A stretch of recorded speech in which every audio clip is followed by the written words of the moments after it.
Assalamualaikum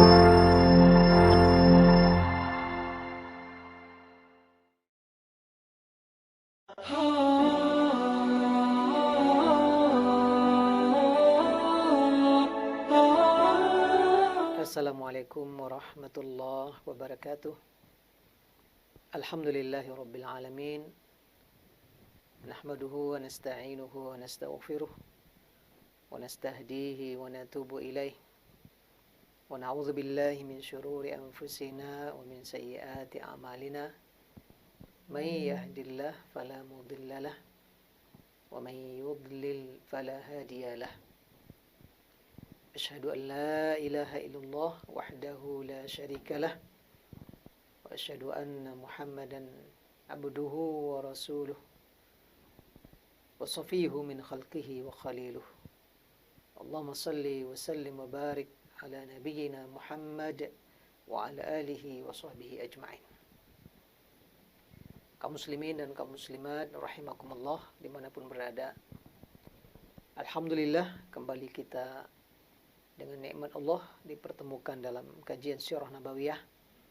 Semoga Allah Subhanahu wa taala senantiasa melimpahkan kepada kita keimanan, keislaman, amal soleh, kesehatan dan kekuatan untuk senantiasa berada dalam ajaran dan tuntunan Allah. Kemudian salawat dan salam untuk Nabi Muhammad sallallahu alaihi wasallam. Allahumma salli ala Muhammad wa ala alihi wa sahbihi ajma'in. Kaum muslimin dan kaum muslimat, hamba-hamba Allah yang mulia, pada kajian sirah kali ini tema kita adalah Perang Bani Quraizah.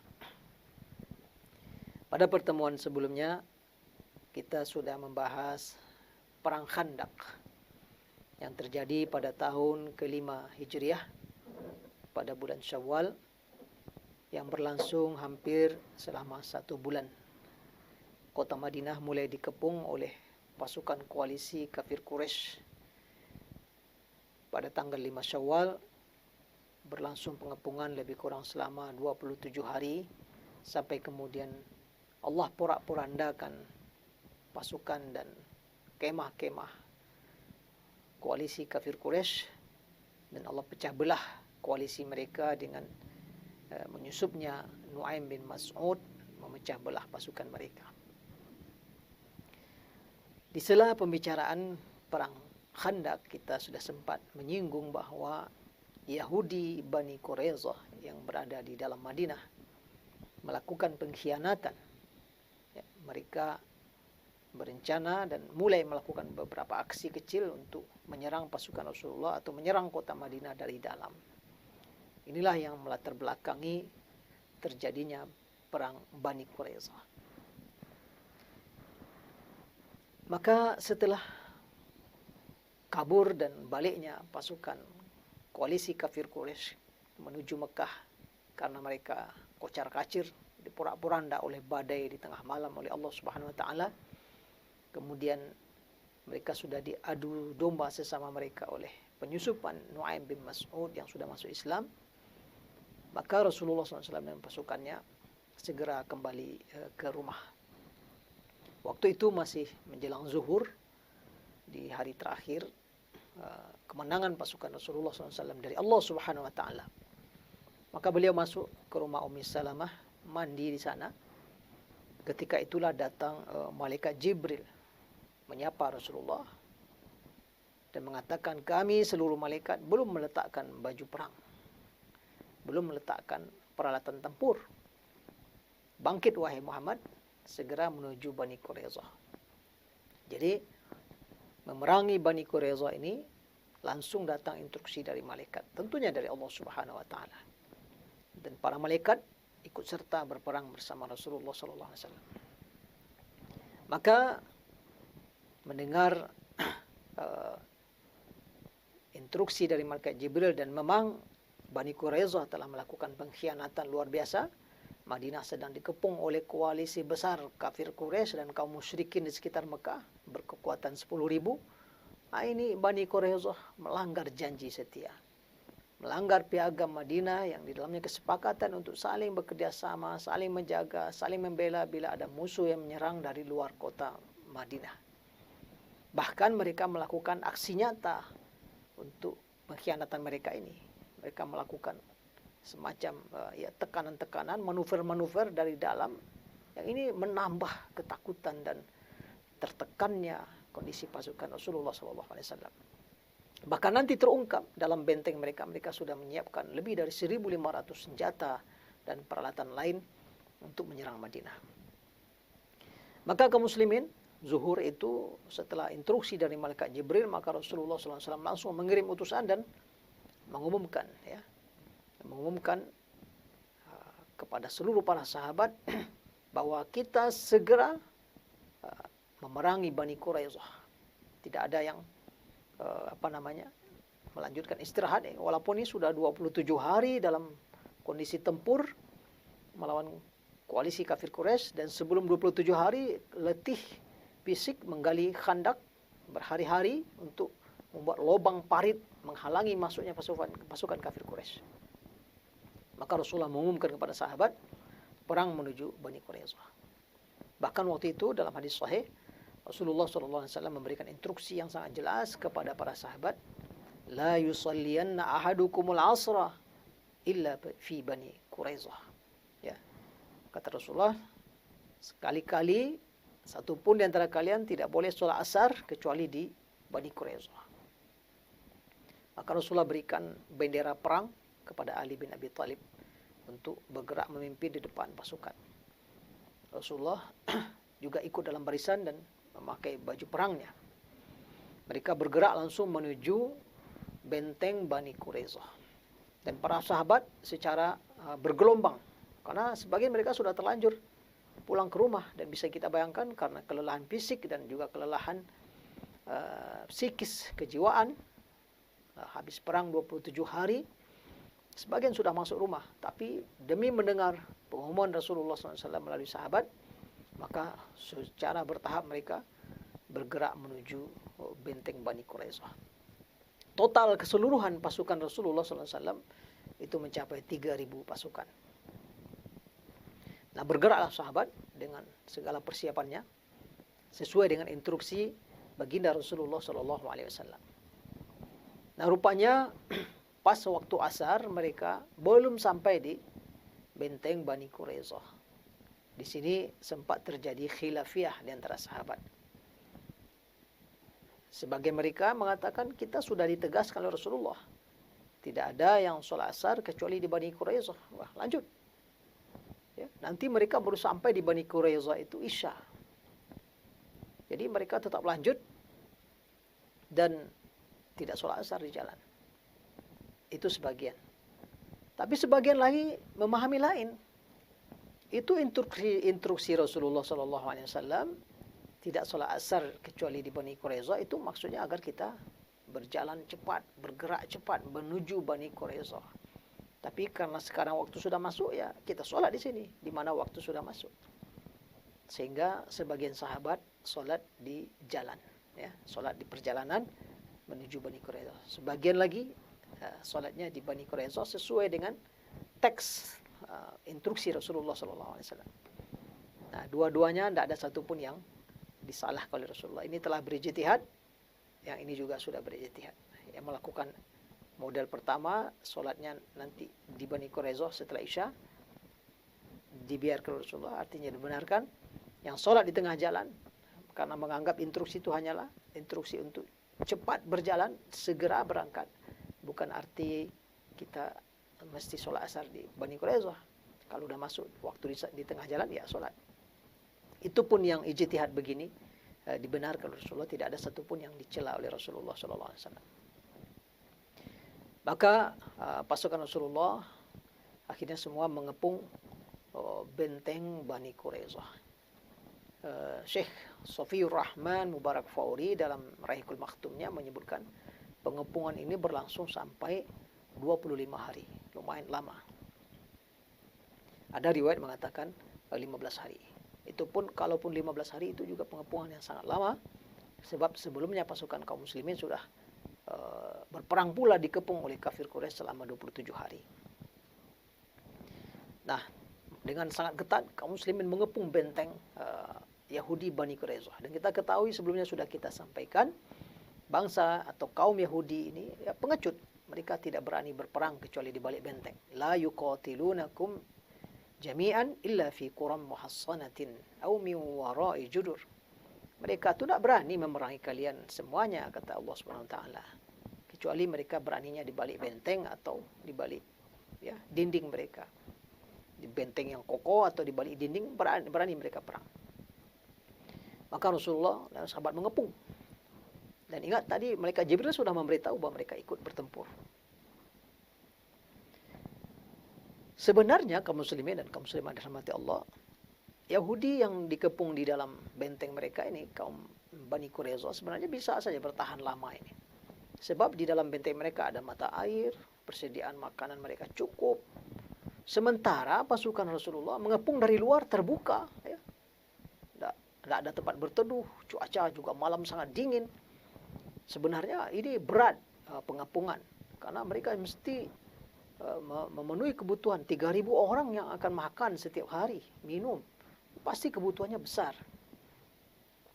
Jadi sebenarnya kaum Yahudi yang dikepung di dalam sebenarnya lebih nyaman. Mereka dalam bentengnya, persediaan makanan, minuman juga sangat memadai. Sebenarnya mereka bisa bertahan lebih lama. Tapi ini permasalahannya bukan perang peralatan. Ini bukan perang senjata. Ini perang urat saraf. Ya. Ini perang urat saraf. Kaum Yahudi yang di dalam benteng enggak mengetahui secara detail bahwa pasukan Rasulullah itu sebenarnya secara fisik sudah letih. Secara kejiwaan juga sudah letih. Ini 27 hari dikepung, sekarang mengepung sampai 25 hari juga. Ini 2 bulan. Justru kaum Yahudi di dalam kebentengan mereka dalam ketakutan. Ya, sesuai dengan firman Allah Subhanahu wa taala dalam surat Al-Ahzab yang menceritakan kejadian ini. وَأَنْزَلَ الَّذِينَ ظَهَرُوهُمْ مِنْ أَهْلِ الْكِتَابِ مِنْ صَيَاصِيهِمْ وَقَذَفَ فِي قُلُوبِهِمُ الرُّعْبَ. Ya. Dialah Allah yang menurunkan orang-orang Yahudi yang ikut serta menolong kafir Quraisy dari benteng-benteng mereka. Awalnya mereka hebat, pongah di atas benteng mereka. Allah yang menaklukkan mereka. Dan Allah lemparkan ke dalam hati mereka itu rasa ngeri, rasa takut, rasa cemas. Ya. Fariqan taqtulun wa ta'siruna fariqa. Ya. Sebagian nanti dari Yahudi ini akan kalian bunuh dan sebagian akan kalian jadikan budak. Jadi Allah yang menanamkan, menghujamkan, menjatuhkan ke dalam hati Yahudi Bani Quraisyah ini rasa takut, rasa cemas ya. Kalaulah mereka tahu sebenarnya kaum muslimin juga sudah sangat letih. Tapi itulah, ini bukan perang persenjataan, ini perang urat saraf. Para sahabat tetap kokoh, tetap istiqamah, walaupun dingin di malam hari, keterbatasan makanan dan minuman, mereka mengurung, ya, mengepung benteng Bani Quraisyah dengan penuh disiplin dan ketat.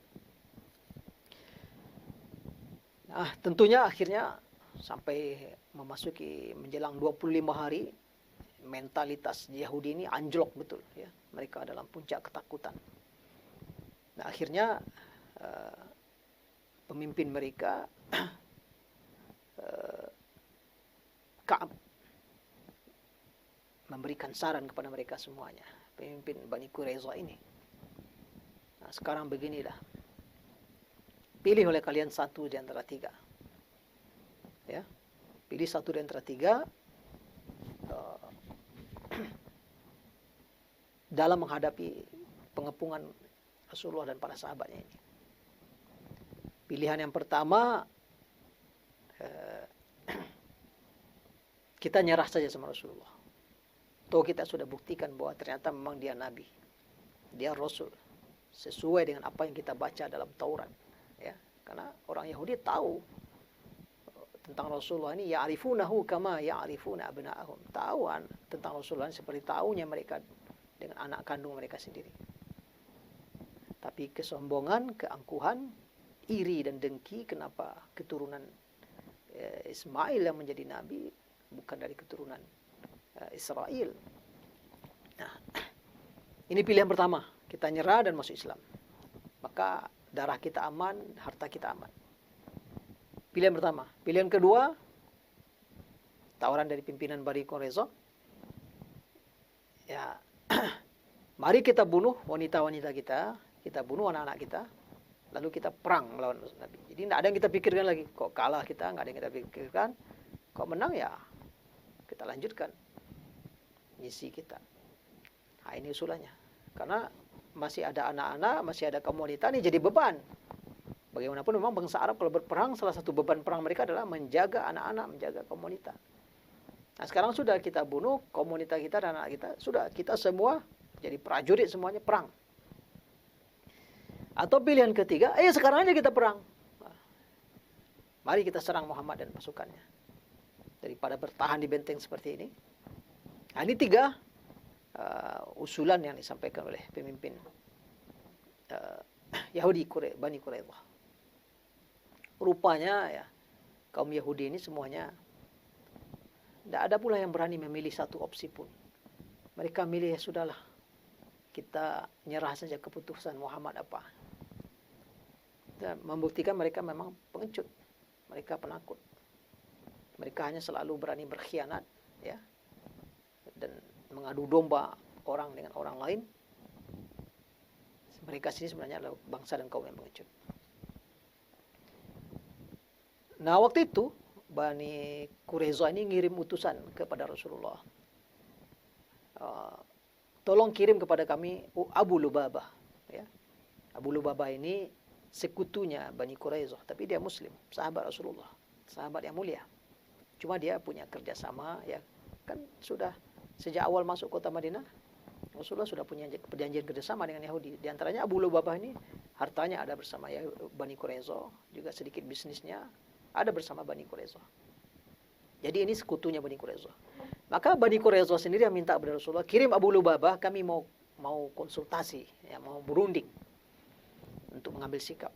Akhirnya Rasulullah kirim Abu Lubabah menuju Bani Quraisyah.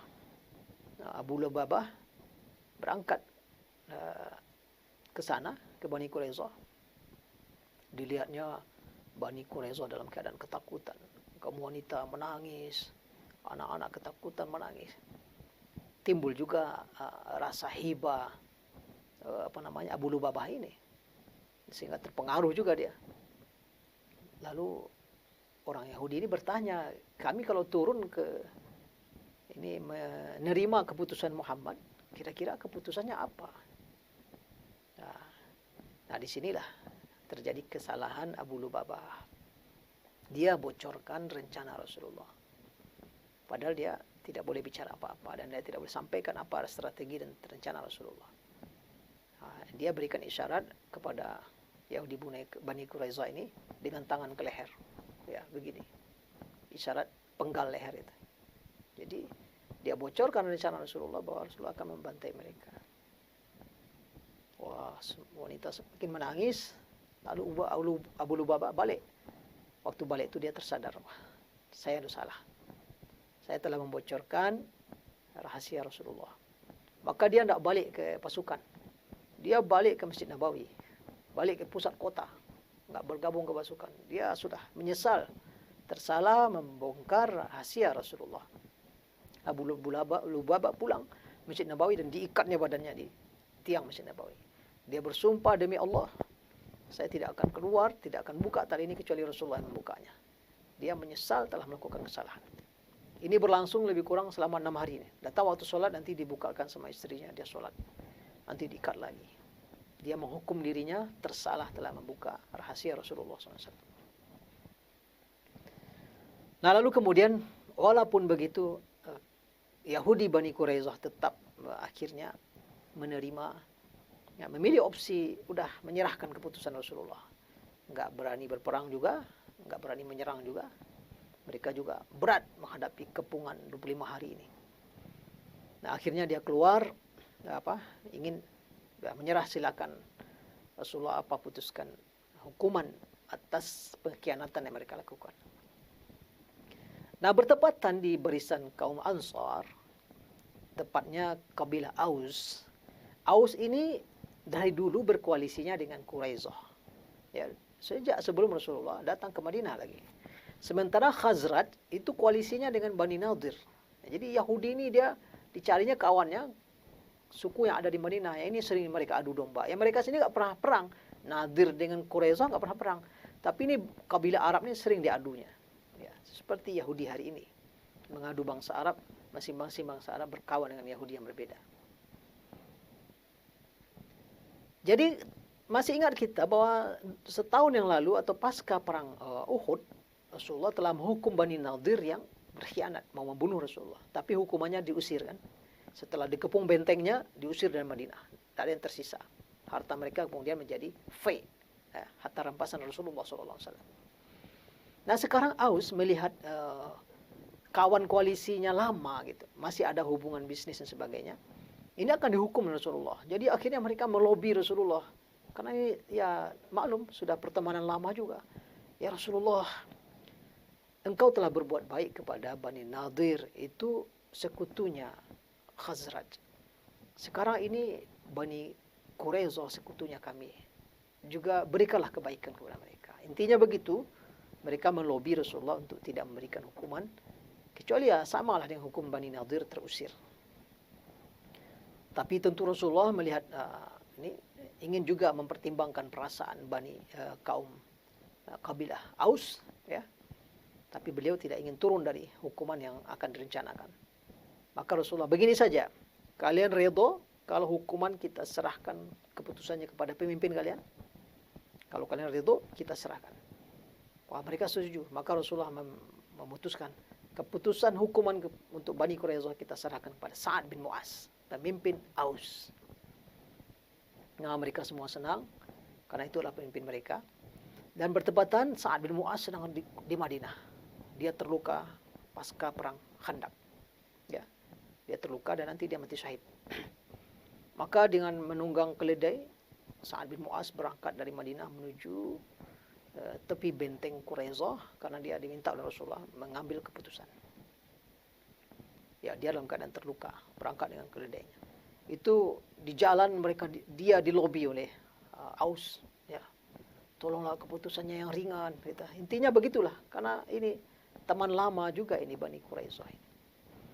Maka begitu sampai di hadapan Rasulullah dan semua kaum muslimin sudah hadir situ, saat kemudian menegaskan, memastikan lagi kepada Rasulullah, ya Rasulullah, apa keputusan ini, apa yang saya putuskan nanti engkau redhoi, Allah meridhoi? Ya kata Rasulullah, ya kita sudah sepakat tahkim, ya, mengambil keputusan hukum kepada Sa'ad bin Mu'az.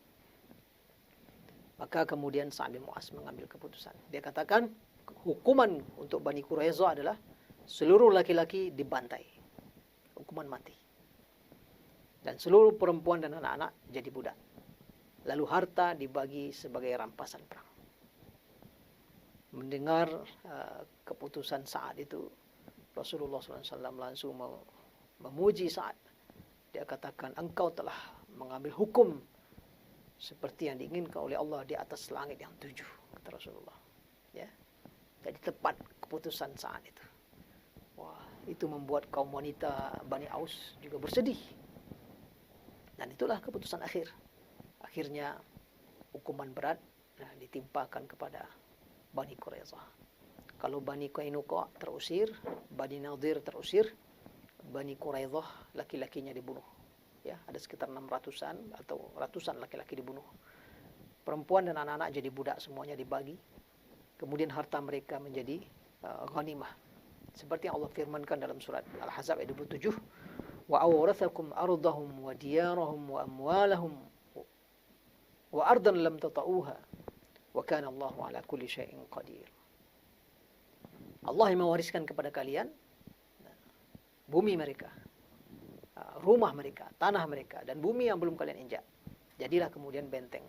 Dan seluruh rumah-rumah Bani Quraizy menjadi milik umat Islam, milik para sahabat. Harta rampasan perang dibagi setelah Rasulullah mengambil 1/5 haknya. Kemudian dibagilah pasukan berkuda, pasukan berjalan kaki. Semua mendapatkan rampasan perang. Seluruh laki-laki Bani Quraizy dibantai satu-satu. Termasuk pengkhianat pimpinan Bani Quraizy adalah Yahudi Bani Quraizy, Huyai bin Akhtab. Ini yang ikut serta merancang pengkhianatan dengan kafir Quraisy ketika perang Khandaq. Ya, melakukan lobby-lobby bersama Bani Nadir, bersama kafir Quraisy, Huyai bin Akhtab. ketika dia digiring, ya, tangan terikat di hadapan kaum muslimin, akhirnya dia mengakui siapa yang memerangi Allah akan kalah. Lalu dipenggal oleh Rasulullah lehernya. Semua Yahudi yang dewasa, Bani Quraisyah, dipenggal oleh Rasulullah SAW. Itulah sepenggal kisah perang Bani Quraisyah, ya, di awal bulan Zulqa'dah, langsung pasca perang Khandaq yang berlangsung 27 hari, Bani Quraisyah lebih kurang 25 hari, hampir sepenuh pula bulan Zulqa'dah menjelang bulan Zulhijjah. Beberapa hikmah yang bisa kita ambil. Yang pertama, para pengkhianat dalam Islam harus dihukum berat agar menjadi pelajaran bagi yang lain, menimbulkan efek jerah. Apalagi kalau yang dikhianati Allah dan Rasulnya, maka hukumnya berat. Sudah 2 kali pengkhianatan kabilah Yahudi di Madinah, ya, Rasulullah sudah memberikan keringanan-keringanan. Seharusnya Yahudi manapun mengambil pelajaran, jangan pernah berkhianat kepada Rasulullah SAW. Maka kali ini hukuman berat, seluruh laki-laki dihukum mati. Ini pelajaran pertama. Dan sepanjang jalan begitu, berapa kali umat Islam, bangsa Arab, ya, berdamai dengan Yahudi Israel, ya, berjanji dan sebagainya. Seluruhnya dikhianati. Sudah berapa kali berganti Perdana Menteri Israel, dan sudah berapa kali pula berganti Perdana Menteri rezim umat Islam.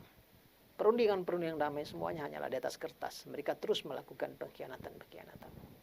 Maka ini pelajaran bagi umat Islam, ya.